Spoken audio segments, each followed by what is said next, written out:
Ang nakaraan, napasigaw ang batang si Carlo nang biglang namatay ang ilaw sa lampara. Tatay! At kasabay ng pagdilim ng buong kubo, may narinig silang mabibigat na yabag mula sa labas.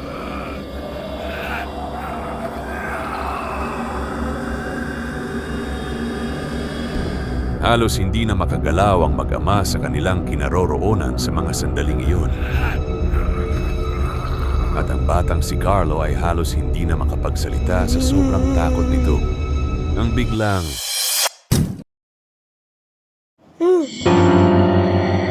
Tatay!